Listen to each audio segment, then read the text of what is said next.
Hello guys, कैसे हैं आप सब। आई होप सब अच्छे होंगे। तो वेलकम है आज सबका अपनी वर्ब की नेक्स्ट क्लास में। तो आज हमारा वर्ब टॉपिक होने जा रहा है कंप्लीट।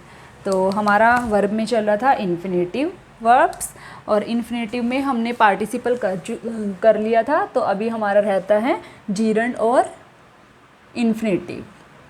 नॉन फाइनाइट वर्ब चल रहा था हमारा। मैं इन्फिनेटिव बोल गई हूँ। नॉन फाइनाइट वर्ब चल रहा था हमारा। नॉन फाइनाइट वर्ब में हमने देखा था 3 तरह के होती हैं। पार्टिसिपल होता है जिसमें फर्दर 3 टाइप थे, प्रेजेंट, पास्ट और परफेक्ट। ठीक है। और सेकंड था हमारा, मतलब सेकंड है अभी हमारा जीरंड, और फिर है हमारा इन्फिनेटिव। इन्फिनेटिव में 2 आ जाते हैं, विद टू और विदाउट। इन्फिनेटिव विदाउट टू, जिनको हम बेयर इन्फिनेटिव भी बोलते हैं, बेयर इन्फिनेटिव। तो अभी हम आज करेंगे स्टार्ट अपना फर्स्ट, मतलब सेकंड पार्ट, जीरंड। देखो, सबसे पहले तो हमें क्या समझना है कि चाहे वो जीरंड है, चाहे वो इन्फिनेटिव है। इन्फिनेटिव, इनका क्या मतलब है। देखो, जीरंड का मतलब होता है वी के साथ, वर्ब के साथ आईएनजी फॉर्म, और इन्फिनेटिव का मतलब है 2 + V1, यानी टू प्लस, जैसे टू वॉक एग्जाम्पल। ठीक है। तो ये हमारा किसका काम करते हैं, सब्जेक्ट ऑब्जेक्ट का काम करते हैं। ठीक है, सब्जेक्ट या ऑब्जेक्ट का काम करते हैं। और हमने क्या सीखा हुआ है, सब्जेक्ट या ऑब्जेक्ट नाउन या प्रोनाउन होते हैं। तो डेफिनेटली प्रोनाउन तो ये है नहीं, तो ये एज अ नाउन बिहेव करते हैं सेंटेंस में। एज अ नाउन बिहेव करते हैं कौन कौन, जीरंड और इन्फिनेटिव। तो जीरंड जैसे smoking is injurious to health. ठीक है। और इन्फिनेटिव में जैसे to smoke is a bad habit. तो ये सब्जेक्ट दोनों किसका काम कर रहे हैं, नाउन का काम कर रहे हैं। इसको हम जीरंड बोलते हैं, टू स्मोक को हम इन्फिनेटिव बोलते हैं। तो मतलब टू लग के वर्ब की फॉर्म के साथ, वर्ब की फर्स्ट फॉर्म के साथ, या वर्ब की फर्स्ट फॉर्म के साथ आईएनजी लग के भी हमारे कुछ मतलब सब्जेक्ट बन जाते हैं या ऑब्जेक्ट बन जाते हैं, जो एज अ नाउन बिहेव करते हैं सेंटेंसेस में। तो इनकी क्या कंडीशन होती है, ये कब आईएनजी वाला सही होगा, कब टू वाला सही होगा, वो हम देखते हैं। जैसे हम लिखते हैं, मान लो जैसे हम लिखते हैं एग्जाम्पल में, one of them wants to go out. ये ठीक है सेंटेंस। अभी आप सेंटेंस देखो, अभी हम इसकी एक्सप्लेनेशन सब कुछ करेंगे। अगर मैं लिखती हूँ one of them wants going out, तो हमारा ये सेंटेंस गलत हो जाता है।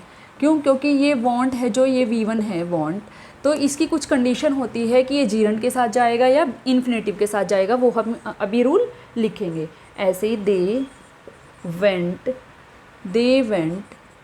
To win the match. ठीक है। They went winning the match. They went winning the match, ये रॉन्ग है।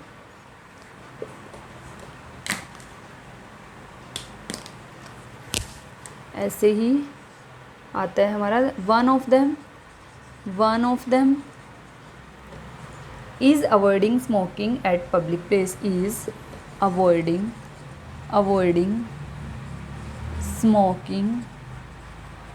Smoking at public place. तो ये ठीक है सेंटेंस। आता है अगर one of them is avoiding to smoke at public place, तो ये रॉन्ग है सेंटेंस। ऐसा क्यों हो रहा है? कि एक बार अवॉइड स्मोक के साथ जा रहा है, वेंट टू के साथ जा रहा है, वॉन्ट्स टू के साथ जा रहा है या आईएनजी के साथ जा रहा है, टू के साथ जा रहा है या आईएनजी के साथ जा रहा है, टू स्मोकिंग आईएनजी के साथ जा रहा है या स्मोक के साथ जा रहा है, ये हम देखते हैं। ऐसे ही नेक्स्ट मैं लिखती हूँ, you should not mind sitting here. तो ये सेंटेंस ठीक है। माइंड है वो आईएनजी के साथ जा रहा है, ठीक है। अगर मैं लिखती हूँ you should not mind to sit here, तो ये रॉन्ग जा रहा है, माइंड है ये टू के साथ नहीं जा रहा। तो अब हम देख रहे हैं जब हमारी कोई मतलब जो हमारा मेन वर्ब है वो हमारा जीरंड के साथ जा रहा है या इन्फिनेटिव के साथ जा रहा है, वो हमें देखना पड़ेगा। मतलब हमें थोड़ी सी वर्ब्स हमें लर्न करनी पड़ेंगी कि किन के साथ जीरंड जाता है, किन के साथ इन्फिनेटिव विद टू या विदाउट टू जाता है, ठीक है। तो ऐसा नहीं है कि दोनों करेक्ट होंगे। तो अब हमें लिखते हैं, एक नोट लिखते हैं, हम नोट लिखते हैं, we always use infinitive to after with to after the following verbs. कौन कौन सी वर्ब हैं वो हमारी, देखो बहुत इंपॉर्टेंट है। आस्क है, अटेम्प्ट है, allow advise begin beg, allow advise begin beg, go, hesitate,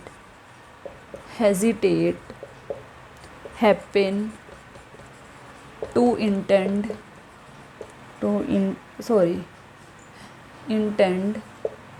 love, learn, manage, care, choose, dare, fail, forget, need, prefer, try, want, wish. देखो अब हमें क्या करना, रट्टा नहीं मार लेना है। इनको क्या करो कि कोई भी डेली यूज़ का इन वर्ड से, इन वर्ब से रिलेटेड कोई भी सेंटेंस बनाकर देख लो, और मतलब प्रैक्टिस हो जाएगी हमें। ये नहीं है कि हमें रटनी है आज कलाओ अटेम्प्ट, ऐसे नहीं, ऐसे भूल जाएंगे फिर हम, ठीक है। मतलब इनके अपनी जो डेली लाइफ में कुछ भी सेंटेंसेस होते हैं इनसे रिलेटेड, वो देख लो एक आध लिख के, तो आपको प्रैक्टिस हो जाएगी इनकी। Need, prefer, intend, want, dare, intend, ये काफ़ी इम्पोर्टेंट है इनमें। औरों का तो हमें पता चल जाता है, सबसे इम्पोर्टेंट इनमें ये चारों हैं, ठीक है। तो एग्जाम्पल देख लेते हैं इनसे रिलेटेड हम। जैसे one of the directors intended one of the directors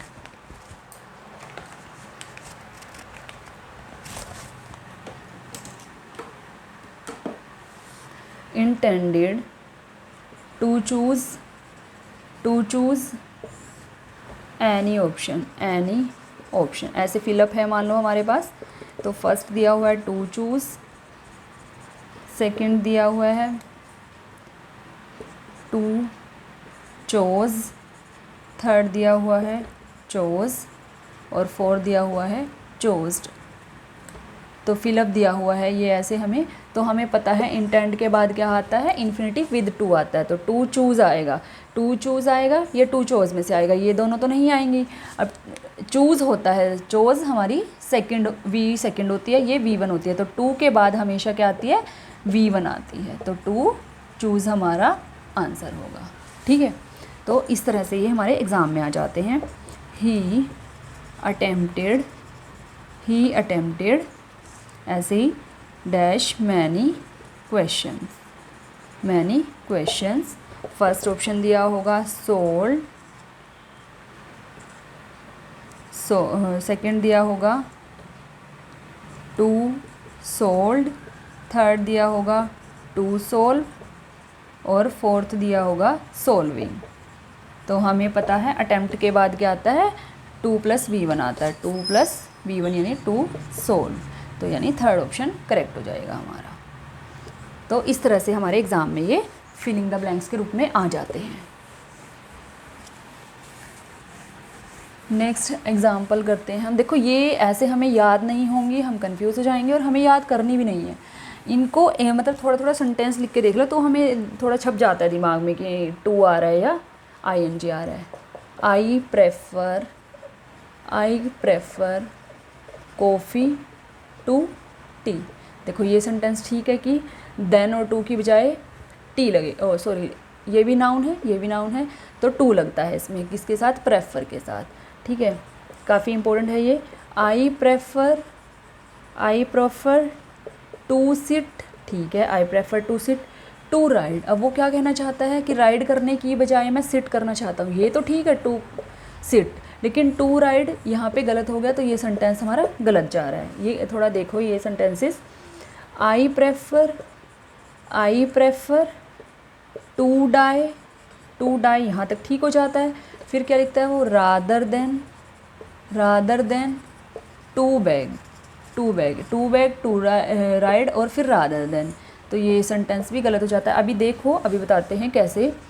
फिर 6 है हमारा, I prefer to die rather than begging, ये भी गलत है। यहाँ 2V1 यहाँ जीरन, तो ये भी गलत हो गया हमारा। ठीक है, यहाँ ये ठीक था, लेकिन यहाँ कुछ ना कुछ गड़बड़ हो रही है हमारे। तो अभी देखते हैं हम next. I prefer to seat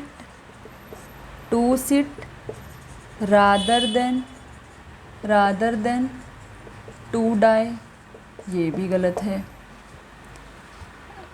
फिर लिखती हूँ मैं, आई प्रेफर टू सिट, ठीक है, रादर देन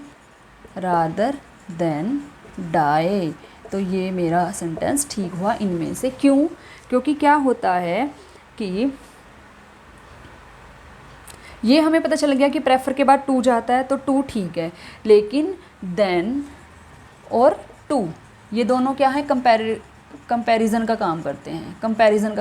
हमने सीखा भी था अपने डिग्री में, है ना, कि मोर देन होता है, सीनियर टू होता है, तो ये भी कंपैरेटिव का काम कर रहा है, ये भी कंपैरेटिव का काम कर रहा है। अब यहाँ पे ये भी कंपैरेटिव C1, ये सेकंड कंपैरेटिव, तो गलत हो गया। फिर यहाँ जब टू डाई है, ये बैगिंग है, ये जीरन दे रहा है, ये इन्फिनिटिव दे रहा है, तो ये भी गलत हो गया, अलग अलग नहीं आने चाहिए, सेम आने चाहिए।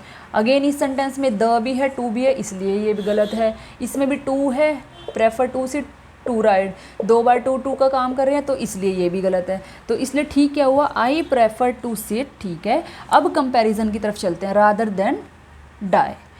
देन टू डाई होता ठीक था, लेकिन देन जब आ गया है रादर के साथ, तो हमारा वो टू नेग्लेक्ट हो जाता है यहाँ से, क्योंकि टू का काम सिर्फ इसको कंपेयर करना था, सिट और डाई को कंपेयर, इसलिए, और वो किसने कर दिया, देन ने कर दिया। ठीक है, तो ये काफ़ी इंपॉर्टेंट हैं चारों पांचों सेंटेंसेस। आई होप आपको ये समझ आ गए होंगे, वरना एक बार इनकी थोड़ी प्रैक्टिस कर लेना, कुछ नहीं है इसमें। ठीक है, सिर्फ समझना था, इसलिए मतलब सारे इससे रिलेटेड क्या क्या कैसे कैसे दे सकता है, तो सारे गलत थे, वो क्यों गलत थे ये भी आपको पता चल गया है। अब देखो हमने क्या देखा कि क्या सेंटेंस ठीक था हमारा, आई प्रेफर टू सिट, ठीक है, रादर देन डाई, ठीक है, ये सेंटेंस हमारा ठीक था। फिर हम देखते हैं, अगर आता है I prefer sitting to riding, तो ये प्रेफर के साथ टू का भी काम कर रहा है यहाँ पे, और कंपेयर का भी काम कर रहा है, तो ये भी सेंटेंस हमारा ठीक है। ये दोनों जो नाउन जा रहा है हमारा, ये हमारा दोनों सेम फॉर्म में होने चाहिए, तो दोनों जीरन फॉर्म में है। नेक्स्ट है जैसे I prefer dying to begging, begging देखने में थोड़े, हमें क्या लगता है कई बार जो ग्रामेटिकली करेक्ट होते हैं हमें वो देखने में गलत, मतलब अजीब से लगते हैं या गलत लगते हैं, लेकिन एक्चुअल में वो ठीक होते हैं। ये भी जीरंड, ये भी जीरंड, ये प्रोफर के साथ टू का भी काम कर रहा है और ये कंपैरेटिव का भी काम कर रहा है। ठीक है, तो आई होप आपको ये क्लियर हो गया होगा।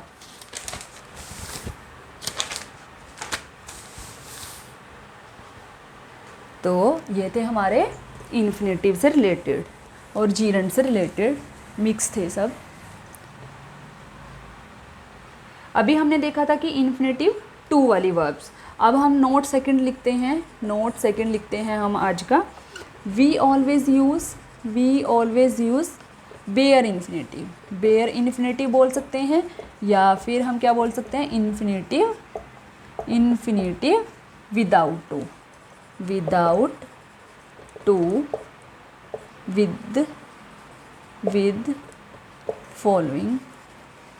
With following verbs and phrases. अब कुछ फ्रेज भी आते हैं, कुछ वर्ब्स आती हैं जिनके साथ हम इन्फिनेटिव विदाउट टू का यूज़ करते हैं, उसको हम बेयर इन्फिनेटिव भी बोलते हैं।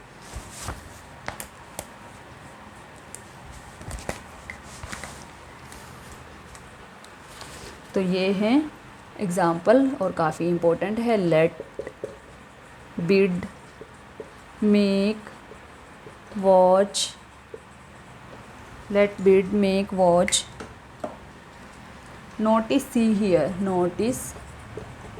सी हियर। तो ये सारी इम्पोर्टेंट वर्ड्स हैं जिनके साथ बेयर इन्फिनेटिव जाता है। और फ्रेजेस में हमारे आ जाते हैं, वुड बेटर, हैड बेटर,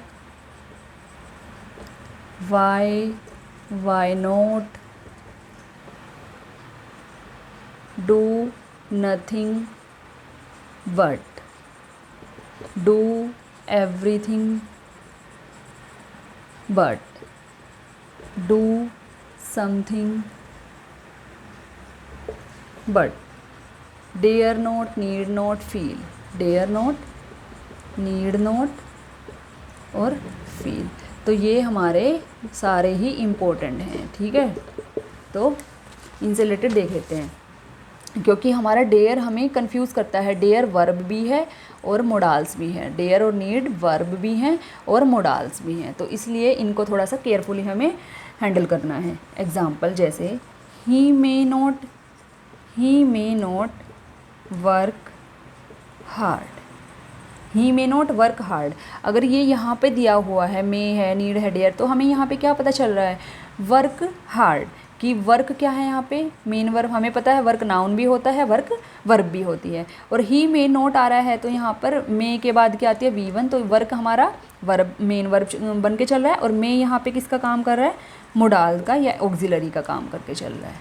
ठीक है, ऐसे ही अगर मैं लिखती हूँ दे मे नॉट वर्क हार्ड, ठीक है, तो भी वर्क हार्ड ही रहेगा, ये तो नहीं है, या दे मेज नॉट तो नहीं बनेगा, मेज नॉट वर्क हार्ड। तो मतलब कहने का मतलब है इनका इसके ऊपर कोई इफेक्ट नहीं हो रहा, चाहे वो ही में ही था तब भी में, दे है तब भी में, दे से मेज नहीं हुआ, ही से मे नहीं हुआ, मतलब इस पे सिंगुलर या प्लूरल का कोई इफेक्ट नहीं है, सिंगुलर प्लूरल का नो इफेक्ट। ठीक है, तो ये हमारी वर्ब्स थी, हमने देखा। अभी हम इनसे रिलेटेड एग्जांपल करते हैं, लेकिन एक इम्पोर्टेंट चीज़ और है इनके साथ। जो भी ये वर्ब हमने ये लिखी है, let, bid, make, watch, notice, see, hear, इनके पैसिव वॉइस में हमेशा टू आएगा, तो ये काफ़ी इम्पोर्टेंट नोट है। ठीक है, एक्टिव में नो टू, एक्टिव में विदाउट टू, और पैसिव में हमेशा टू आएगा। लेकिन एक्सेप्शन क्या है, लेट के साथ एक्टिव हो या पैसिव कभी टू नहीं आएगा। तो लेट एक ऐसी एक्सेप्शनल है, लेट के साथ टू कभी नहीं आएगा, चाहे वो एक्टिव में है चाहे वो पैसिव में है। ठीक है, तो ये था हमारा बेयर इन्फिनेटिव से related.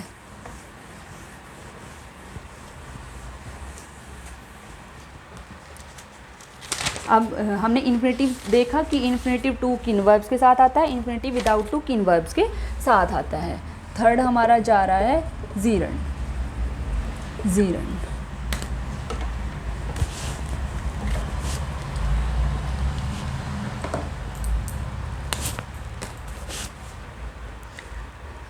we always use gerund after we always use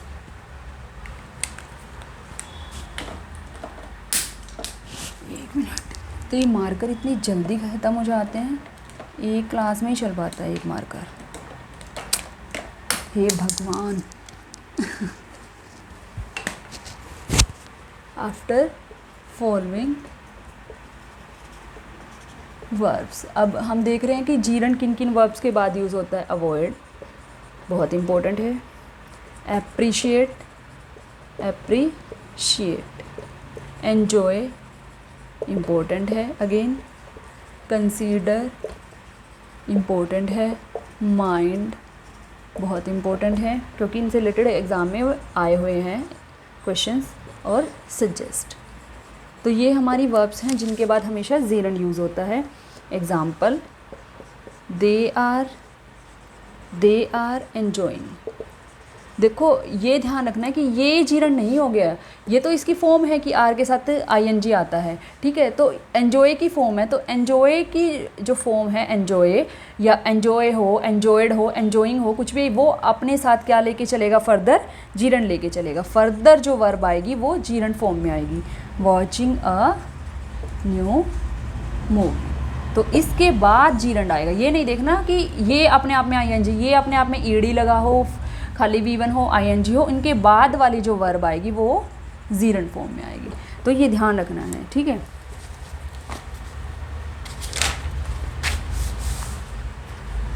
तो ये हमारा इस रिलेटेड एग्जांपल हो गया। सम फ्रेजेस, कुछ फ्रेजेस भी हैं जो कि क्या लेके चलते हैं जीरंड। एक्स्टम्ड टू यानी कोई प्रेजेंट की आदत, एक्स्टम्ड टू। हैबिचुएटेड टू आदत। Addicted to, objected to. ये सारे के साथ क्या आएगा, VING यानी जीरंड आएगा, ठीक है। और क्या क्या है, लुक फॉरवर्ड टू ING, ठीक है। With a view to ING। Verb plus अगर कोई वर्ब है और उसके साथ यूज़ टू आ रहा है तो भी ING, यानी ये पास्ट की कोई हैबिट बता रहा है, पास्ट की आदत कि मैं बहुत यूज्ड टू थी वॉकिंग के, स्मोकिंग के, इस तरह से, है ना। तो ये हमारे कुछ फ्रेजेस हैं। तो आई होप आपने ये नोट कर लिए होंगे, काफ़ी इंपॉर्टेंट है। देखो जीरंड और इन्फिनेटिव अपने आप में ही काफ़ी इंपॉर्टेंट टॉपिक्स हैं, भले ही ये हमारे वर्ब के अंडर आ रहा है पार्ट, ठीक है। क्योंकि ये मतलब एक चैप्टर खुद से ही बना रहे हैं। अब हम जीरंड से रिलेटेड कुछ एग्जांपल्स देख लेते हैं, कुछ हम एग्जांपल्स कर लेते हैं। एग्जांपल्स जीरंड से रिलेटेड, जीरंड के हम कुछ एग्जांपल्स कर लेते हैं। जैसे फर्स्ट है, my friend is accustomed to going for morning walk। तो accustomed to के साथ क्या आता है, going आता है, जीरंड आता है। तो ये करेक्ट हो गया हमारा, ठीक है। he is habituated to taking milk daily, तो ये भी टेकिंग आ गया हैबिचुएटेड टू के साथ, ये भी सेंटेंस ठीक है। थर्ड आता है, one of my classmate classmates is addicted to के साथ स्मोकिंग एंड ड्रिंकिंग, दोनों आईएनजी में जाएंगे, स्मोकिंग एंड ड्रिंकिंग। फिर हमारा we are working hard with a view to, with a view to phrase हो गया। फिर बीइंग सक्सेसफुल, ये इसका बी का जीरंड फॉर्म हो गया। फिर एक एग्जांपल हम देख लेते हैं वर्ब प्लस यूज टू वाला, जैसे he used to go to temple, और है he used to going to temple, तो ये भी ठीक है हमारा, इसमें ये भी ठीक है। तो वर्ब प्लस यूज टू, लेकिन मतलब इसमें दोनों ठीक हो जाएंगे, गो की गोइंग फॉर्म भी और टू गो भी, क्योंकि ये हमारा जीरंड में भी आ सकता है और इन्फिनिटिव में भी आ सकता है, यूज टू। ठीक है, फिर है हमारा, अगर आता है हमारा he will be used to going to temple, तो ये भी ठीक है। ही इज़ यूज्ड टू भी ठीक है, he is used to going to temple, ये भी ठीक है। और he used to go to temple, क्योंकि ये पास्ट की बात कर रहे हैं, ठीक है, और ये आदत की बात कर रहे हैं। यहाँ पे इन दोनों में ये डिफरेंस है, ये एक सिंपल पास्ट टेंस है, he used to go to temple, लेकिन ही यूज्ड टू है, वो यूज्ड टू है, उसकी आदत है। यहाँ पे ये आदत दिखा रहा है हमें, यूज्ड टू यहाँ पे मतलब कहने का क्या मतलब है, जो हमने इनसे पहले फ्रेजेस लिखा था यूज्ड टू, वो किस में, जब वो आदत फॉर्म में हो तो उसके बाद हम क्या आता है, जीरंड आता है, VING। और एक हमारा यूज टू का मतलब पास्ट फॉर्म डिनोट करता है, तो उसमें टू को भी आ जाता है। ठीक है, तो ये था हमारा आज का वर्ब सेशन, और हमारा वर्ब टॉपिक कंप्लीट हो गया है। तो गाइस, कल हम नेक्स्ट चैप्टर या टॉपिक स्टार्ट करने वाले हैं, दैट इज़ टेंस। और सबको बहुत इंतज़ार होता है टेंसेस सीखने का, क्योंकि इंग्लिश में हम कहीं भी जाते हैं तो सबसे पहले हमें टेंस की क्लासेस दी जाती हैं, लेकिन अब हम टेंस करेंगे तो एक अलग ही आपको कॉन्फिडेंस आएगा टेंस करते हुए, क्योंकि अब हमें सब कुछ पता है, टेंस में क्या सब्जेक्ट, क्या ऑब्जेक्ट, क्या वर्ब है ना, तो क्या एडजेक्टिव, तो सब कुछ हम अच्छे से करते चलेंगे। तो कल की क्लास हमारी खूब अच्छी और इम्पोर्टेंट क्लास होने वाली है, टेंसेस की क्लास। तो अब हम करते हैं अपना वोकैबुलरी सेशन, और आज हम करने वाले हैं 191 to 200 वर्ड्स।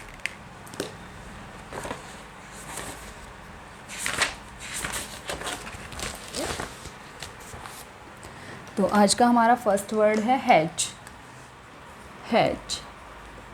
हैच का मतलब होता है स्मॉल ओपनिंग या फिर टू मेक सीक्रेट प्लान्स दोनों हो सकता है। तो देखो हैच क्या है, हच से रिलेटेड हो गया। हच जो हमारी वोडाफोन कंपनी है वो पहले हच के नाम से चलती थी, वोडाफोन, है ना। तो हम क्या बोल सकते हैं, हच वालों की एक स्मॉल ओपनिंग है। अब स्मॉल ओपनिंग वो वेलकम वाली नहीं, यहाँ ओपनिंग से रिलेटेड है, मतलब एक तरह से हम क्या बोल सकते हैं, होल वाली ओपनिंग है, ठीक है। या फिर हच वाले सीक्रेट प्लान्स बनाते हैं। फिर है हमारा सैडिस्टिक का क्या मतलब होता है कि दूसरों को चोट पहुंचा के खुश होने वाला, ठीक है। तो जो दूसरों को हार्म पहुंचाकर खुशी पाने वाला, उसको हम पाना सैडिस्टिक बोलते हैं। पाने वाले को हम सैडिस्टिक बोलते हैं, और पाना सैडिज्म होता है, पाना सैडिज्म हो जाएगा, पाना दुख खुशी पाना। तो सैडी किसी का नाम है, सैडी स्टिक अपनी स्टिक से दूसरों को मारकर खुश होता है, दूसरों को मारकर खुश होता है। सैडी किसी का नाम है, सैडिस्टिक। ठीक है। थर्ड है हमारा एम्ब्रोइल। एम्ब्रोइल का मतलब होता है to involve someone in difficulty, someone या फिर समथिंग, कुछ भी चीज़ों को या किसी पर्सन को डिफ़िकल्टी में डालना या कन्फ्लिक्ट में डालना, कन्फ्लिक्ट में इन्वॉल्व करना, एम्ब्रोइल। तो ऑयल के प्राइस अंबर में चले गए, अंबर में भेजकर मतलब महंगे करके यानी, है ना। गवर्नमेंट सबको डिफ़िकल्टी में डाल रही है, सबको डिफ़िकल्टी में डाल रही है। नेक्स्ट है हमारा ईमेंड। देखो ईमेंड और अमेंड सिनोनिम है। अमेंड का मतलब सबको पता है, अमेंडमेंट यानी कोई चीज़ को क्या करना, मॉडिफिकेशन करना, मॉडिफाई करना। ठीक है। अमेंड का मतलब सुधार करना नॉर्मल तरीके से, है ना। अमेंड का मॉडिफाई करना। इमेंड का मतलब है गलतियों को सुधारना, का सुधार करना। तो जब ई आए, ई का मतलब एरर से रिलेटेड हो गया, तो एरर मतलब गलतियों का सुधार, और अमेंड वैसे कोई चीज़ मॉडिफाई कर देना। ठीक है, कुछ एडिशन डिलीशन करके। नेक्स्ट है हमारा ई मिश्री का मतलब होता है रिप्रेजेंटेटिव, कोई दूत जिसे हम बोलते हैं दूत, तो ये हो गया। तो ई मिश्री यानी मिश्री खाने वाला दूध। ठीक है। ई मिश्री खाने वाला दूध होता है, ये कुछ भी ऐसे लगा लो। नेक्स्ट है हमारा इमैटिक। देखो इमैटिक की ट्रिक बनाने से बेटर है कि इमैटिक को आप ऐसे ही लर्न कर लो। कैसे? क्योंकि इमैटिक एक मेडिसिन की कैटेगरी का नाम होता है। इमैटिक जैसे हम पेन किलर बोलते हैं, एनाल्जेसिक बोलते हैं, एंटीपायरेटिक बोलते हैं, तो इमैटिक का मतलब वोमिट कोज करता है, जो वोमिट कोज करने वाली वस्तु या थिंग, कुछ भी लगा लो। इमैटिक, उसे हम इमैटिक वोमिट से रिलेटेड होती है। तो जो चीज़ वोमिटिंग कोज करे उसे हम, कोई भी सब्सटेंस जो वोमिटिंग कोज करे उसको हम इमैटिक बोलते हैं। ये एक तरह से हम मेडिसिन के कॉन्टेक्स्ट में या ड्रग के कॉन्टेक्स्ट में यूज़ कर सकते हैं, इमैटिक। नेक्स्ट वर्ड है हमारा इम्यूलेट का मतलब होता है टू इमिटेट हमने पहले भी पढ़ा था, टू कॉपी करना, इमिटेट करना, कॉपी करना, इम्यूलेट। तो लेट मत कर, जल्दी कॉपी कर मतलब कोई चीटिंग कर रहा है उसको हम बोल रहे हैं लेट मत कर, जल्दी कॉपी कर। तो ये हो गया हमारा इम्यूलेट। नेक्स्ट है हमारा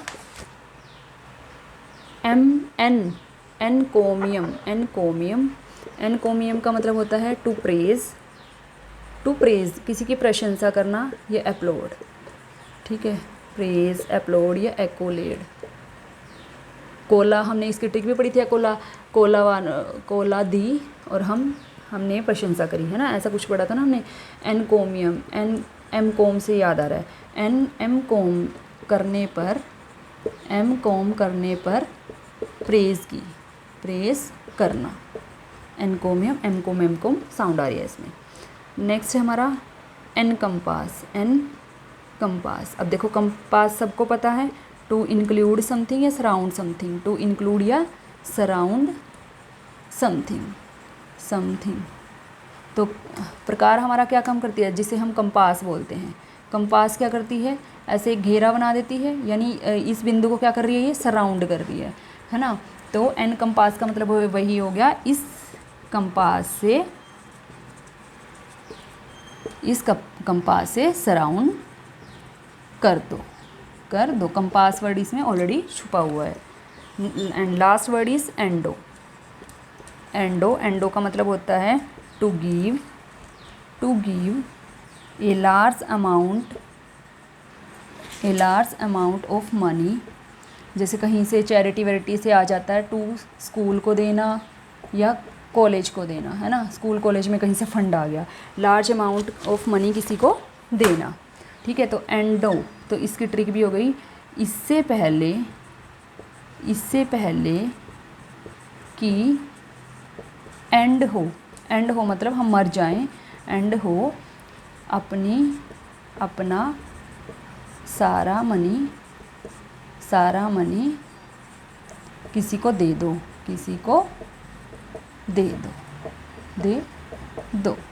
ठीक है। तो ये हो गए गाइस आज के 10 वर्ड्स, और आज हमने कंप्लीट कर लिए अपने 200 वर्ड्स। तो गाइस यहाँ पर हमारी आज की क्लास होती है समाप्त। और प्लीज़ गाइस, मैं देख रही हूँ रोज़ कि मेरे व्यूअर्स बढ़ते जा रहे हैं, लेकिन सब्सक्राइबर्स उतने नहीं बढ़ रहे हैं। सब्सक्राइबर एक मतलब कांस्टेंट लिमिट हो गई है उनकी, और व्यूअर्स हमारे बहुत हो गए हैं। तो अगर सारे व्यूअर्स भी हमारे चैनल को सब्सक्राइब करें तो हमारा एक चैनल एक अच्छा चैनल बन सकता है, जो सबको ये मटेरियल प्रोवाइड करे। क्योंकि देखो बहुत बच्चे हैं जो HSSC वगैरह की तैयारी करते हैं घर बैठ के, या जो कोचिंग नहीं कर पाते हैं, है ना। तो या फिर जिन्हें लगता है कि हम खुद से कर लेंगे, तो उनको एक एक मटेरियल मिल जाता है उनको कॉन्फिडेंस बढ़ाने के लिए। तो मेरा वही पर्पज़ है इन वीडियोस के थ्रू फुलफ़िल हो जाए ताकि। तो गाइज़ प्लीज़ मेरे चैनल को भी सब्सक्राइब करें। आपका कुछ नहीं जाता, सिर्फ आपको एक बटन प्रेस करना है, ठीक है। तो थैंक यू सो मच।